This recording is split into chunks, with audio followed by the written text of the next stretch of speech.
¿Cuál es tu lectura del 2023? Güey? ¿Tú crees que fue un buen año para México o no? No vamos a meternos en temas políticos, no vamos a meternos a temas rasposillos ahí, no. En general, ¿tú crees que en el 2023 le fue bien a México? Mi lectura, hablando desde mi ignorancia, es que Estados Unidos tuvo un mal año y eso acabó beneficiando de cierta manera a México, y en una métrica que es tan importante para los mexicanos, que es el peso en comparación del dólar, eso se acabó beneficiando y se vistió mucho esa métrica para ejemplificar que estábamos económicamente en un muy buen lugar. Ahora, por lo de los CETES, por ejemplo, que tiene que ver con... se me va el nombre, pero lo que te regresan los CETES es la inversa de... Hay un nombre de... La tasa que pone el Banco Central, no recuerdo. Está ligada a la tasa de interés de referencia. Sí, a la tasa de referencia, vaya. Digo, eso precisamente es lo que te quería preguntar. ¿Por qué? O sea, ¿por qué hubo tan buen rendimiento? Y también tu lectura, o sea, ¿qué opinas de la lectura que te acabo de dar? No fue un mal año no fue un mal año para Estados Unidos, güey. ¿No? No. A lo mejor me junté mucho con Rosarín, güey.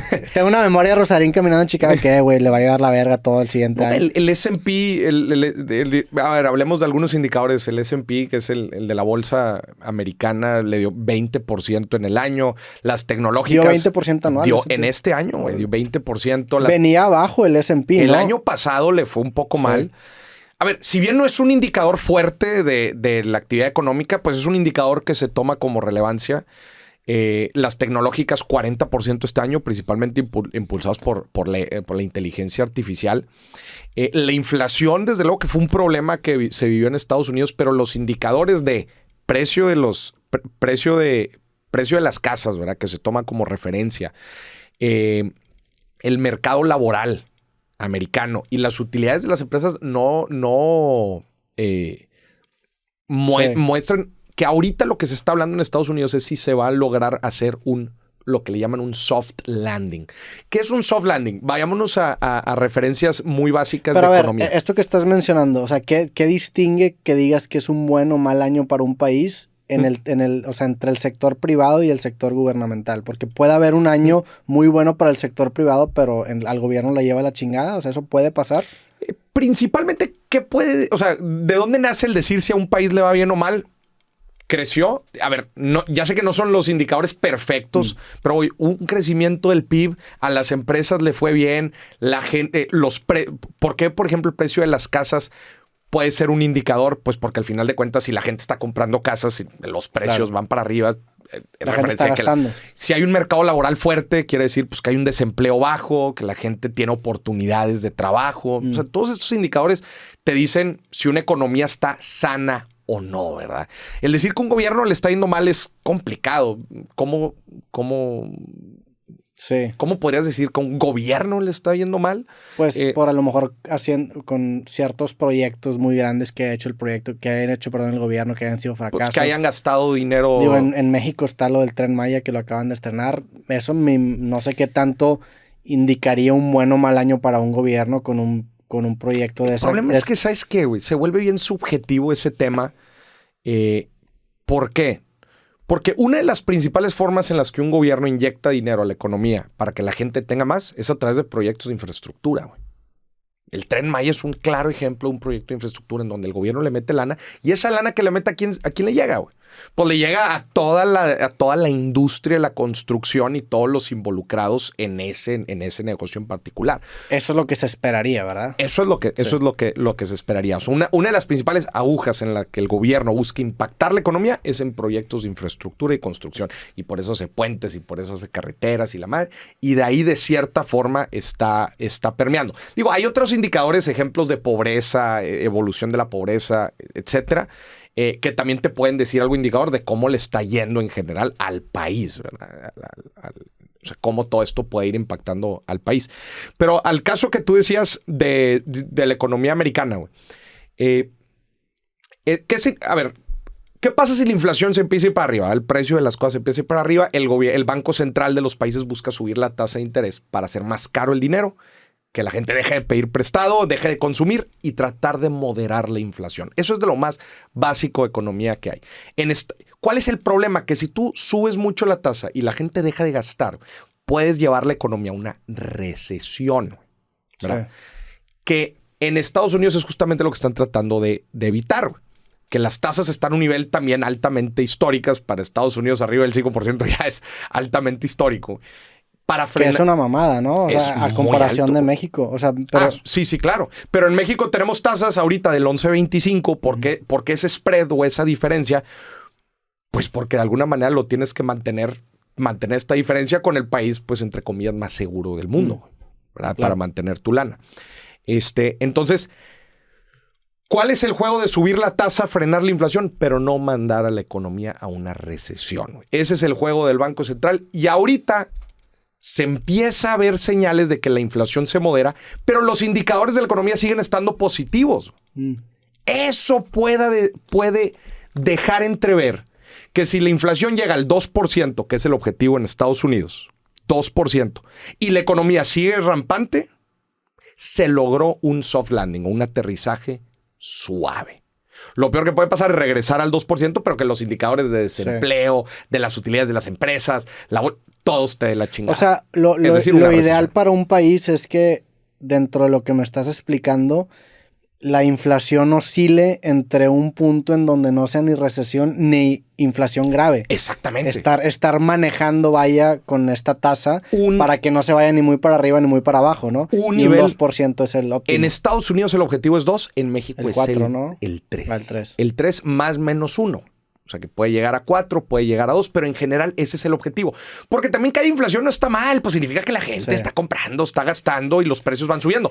Pero esa cifra lo determinan modelos matemáticos, económicos. Modelos econométricos que tienen los bancos centrales para evaluar el desempeño de su economía y establecer que un nivel sano de inflación, dadas las circunstancias específicas del país, es un nivel sano. Y un nivel en Estados Unidos menor a 2% se considera recesión. ¿O tiene que ser negativo para que sea recesión? No. La recesión no te la da tanto la inflación. La recesión te la da los indicadores de la economía, güey. Que no gastan tanto, vaya. Oye, hay un chingo de desempleo, güey. Las empresas no están dando utilidades, güey. El mercado inmobiliario está de la chingada. ¿Qué te dice todo eso? Pues que la gente no está gastando. Si no está gastando, a las empresas no les va a ir tan bien y todo el modelo empieza a quebrar. Sí, la recesión no se mide tanto por ese tema. Está bien cabrón porque está todo correlacionado. Todo correlacionado. Eso es lo que mencioné al principio de las empresas privadas. Pues sí, acaban siendo síntomas de qué tan bien está el país, qué tan bien están repartiendo utilidades, qué tanto están gastando, qué tantos empleos están generando. Exactamente, güey. Y si tú volteas a ver a países como Argentina, güey, inflaciones del 140%, estás hablando... O sea, eso ya es un nivel de hiperinflación. Tú dime la persona que le acaban de pagar ahorita la nómina y que en unas semanas esa nómina no va a valer nada, güey. Sí, si ellos ganan el dinero, lo tienes que ir a convertir a dólares inmediatamente, porque güey. Está... 140. Me recuerda cuando fuimos al Líbano. 140 cada cuánto. Anual. Me recuerda cuando fuimos al Líbano que pedimos el Líbano tenía inflación, creo que cerca también del 100%. Íbamos a un restaurante y pedíamos el menú y el menú no tenía precios, güey. ¿Cómo no tienes precios? No, pues lo tienes que descargar porque digitalmente te ponemos el precio, güey. Se está actualizando. Sí, güey. Así de cabrón está la inflación que se está actualizando el precio cada semana, O como en épocas de hiperinflación en donde los precios se los cambiaban en la mañana, al mediodía y en la tarde, güey. Qué cabrón. México ha vivido 20 años de estabilidad económica. Por eso hay veces igual y no nos acordamos de esos periodos. Pero los países... oscilamos entre 3 y 6% de inflación. Eso es la estabilidad económica en México. Digo, a ver, estos últimos años sí llegó a ¿qué? 6 con Carstens en el 2011... Perdón, 2014, que sí estuvo el 6.7. Últimamente también llegamos a esos niveles. Pero ahorita estamos a niveles de 3, 4. O sea, se ha ido controlando en nuestro país, ¿verdad? ¿Y eso es una medalla de quién? O sea, ¿quién es el responsable que eso Hay pase? Muchos responsables. Entre ellos, la política monetaria, que esa la establece el Banco Central, que es cómo juega con la tasa de interés. El gobierno también tiene un rol. ¿Por qué? Porque... Imagínate si el gobierno pidiera deuda a lo estúpido. Pues entonces desbalanceas las finanzas públicas que te pueden llevar a inflacionar el país sin un aumento en la productividad. Mucha gente dice... Pero, por ejemplo, entiendo ese mérito, pero también qué tanto mérito es circunstancial. O sea, el nearshoring, por ejemplo, ayuda a México. Ahí ya te metes a hablar al tema del tipo de cambio. Por ejemplo, tú ahorita decías, oye, güey, pues al peso le ha ido con madre, qué chingón.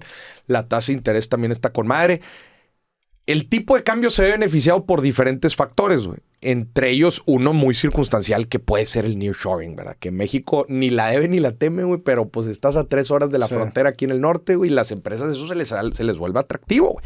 Y están invirtiendo billete, dólares, cambian dólares, los cambian a pesos. Cuando vienen remesas, cambian dólares, los cambian por pesos. Cuando la gente exporta, que México es un país exportador, principalmente Estados Unidos, vende dólares, compra pesos. Y así sucesivamente, y la tasa de interés al 11.25, cuando en Estados Unidos el T-bill te está dando peanuts, la gente vende dólares, compra pesos. Sí, quizá yo tenía una versión muy simplista de analizar el año, ahorita que me lo preguntaste, porque el Chile nunca había dicho que es para mí un buen año en México. Y bajo la definición que yo tenía de un buen año en México, implícitamente tenía que ser un mal año en Estados Unidos, porque mi métrica era la conversión de dólar a peso, güey. Pero pues obviamente es mucho más complejo. Sí, es mucho más complejo y también ya no está tan...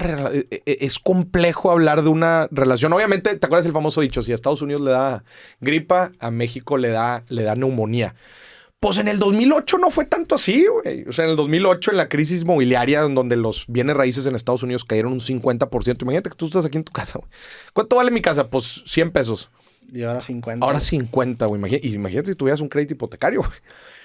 En México no pasó eso porque el mercado inmobiliario es muy diferente, fundamentalmente muy diferente en México que en Estados Unidos. Allá cualquier persona tiene un crédito, güey. Aquí no. Y eso los llevó a la burbuja que terminó tronando. Pero una persona, la otra vez, de hecho en mi podcast estábamos hablando, oye, si se viene una recesión en el 2024 en Estados Unidos, ¿nos da en la madre en el nearshoring o no? Pues uno pensaría que sí, ¿no? Sí, pudieras pensarlo. Pero también alguien pudiera decir, no, güey, de hecho nos beneficia. Porque ahora van a escatimar más y van a... ¿O a qué te refieres? Porque ahora las empresas van a decir, oigan, pues la recesión está dura. We have to cut losses. Tienes que cortar pérdidas y costos. Entonces, ¿qué hago?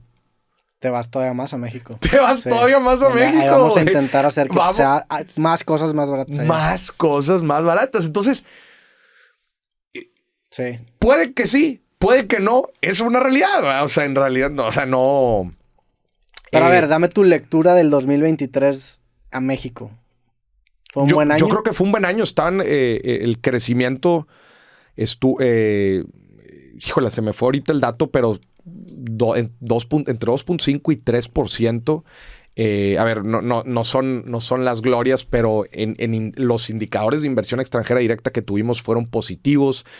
Los indicadores macroeconómicos también fueron positivos. Los inversionistas siguen viendo de una manera atractiva a México. Algunos proyectos, metiéndote temas políticos, que algunos quieran decir que el otro... Complicado evaluar en el corto plazo. En este momento es imposible En este evaluar. momento es difícil. El salario mínimo aumentó. De hecho, va a volver a aumentar ahora en el 20%, creo, en el 2024. ¿Qué impacta en la economía de México que el salario mínimo aumente? Hay un estudio que habla de justamente de esto. O sea, ¿qué tanto impacta las economías, especialmente emergentes, el salario mínimo? Y han encontrado una correlación fuerte. Chécate esto. Entre el salario mínimo y los ingresos del sector informal. Ok. Tú dirías que el sector informal no tiene referencia de nada, güey. No, pero sí saben cuál es el salario mínimo. Claro, güey. Sí, sí. Y te pregunto a ti, pues, ¿cuánta gente gana ligado al salario mínimo? O sea, que ¿cuánta gente en el país dice, pues yo gano 15 salarios mínimos, yo gano 7 salarios mínimos, yo gano 10 salarios mínimos? Son un grupo particular de profesiones. Pero el impacto va mucho más allá, güey. Inclusive a llegar a impactar el sector informal. Es que ya se vuelve un tema incluso humanitario el pagar menos de un salario mínimo, ¿no? Se vuelve de que, oye, lo mínimo que establece el gobierno, aunque sea informal, aunque estemos jugando fuera del juego, carnal, ese límite es... Es que yo creo que sí, güey. Se vuelve un tema humanitario, Se vuelve ¿no? un tema humanitario y sobre todo de referencia, güey. Sí. Si yo estoy prestando un servicio informal, a una construcción, a un hogar, a un edificio, a alguien. Yo, aunque no cotice en el IMSS, yo sí te voy a sacar el salario mínimo, güey. Sí, o sea, cuando yo cobre mi hora, al Chile yo sí te voy a usar de referencia el salario mínimo. Sí, claro. Para decirte, carnal, pues de aquí para arriba. ¿Me explico? Sí. Ese es uno de los impactos más importantes que tiene el incremento del salario mínimo. Ahora, con los niveles de inflación que tuvimos estos últimos 3 años, güey, tiene que suceder, güey. O sea, digo, ahí luego está la gráfica, pero los incrementos que ha tenido... ¿Quieres que la busque? A ver, busca salario mínimo real en México. ¿Qué significa real, güey? Significa lo que en verdad estás ganando más. Porque estás de acuerdo que si suben... si sube la inflación, el salario mínimo, ¿a eso te refieres? Sí, exacto. O sea, si el salario mínimo sube el 20, pero la inflación, por poner un ejemplo, subió el 20, no ganaste, güey. Ahí está, nominal y real, güey. O sea, ve eso, güey. El aumento nominal contra el real en realidad. ¿El nominal se refiere a la inflación? ¿Qué es el nominal? El nominal, no, es sin la inflación. Sin la inflación. Esto ya es considerando la inflación. ¿Cuánto realmente ganas? ¿Cuánto realmente ganas, güey? Entonces, si tú te ves del 2012, güey. O sea, chécate el periodo 2012 al 2018. Ese sexenio. No nada, o sea, los incrementos eran... Sí. No llegaban a la inflación. O sea, del 2000 prácticamente estaba en 60, hasta el 2016 estaba en 73. Había subido nada. Estancado, y hoy en día subió del 2016 al 2022, que está aquí, 100 pesos. Güey. Que esa es una... O sea, sinceramente, esa ha sido una de las banderas que ha promocionado el gobierno actual.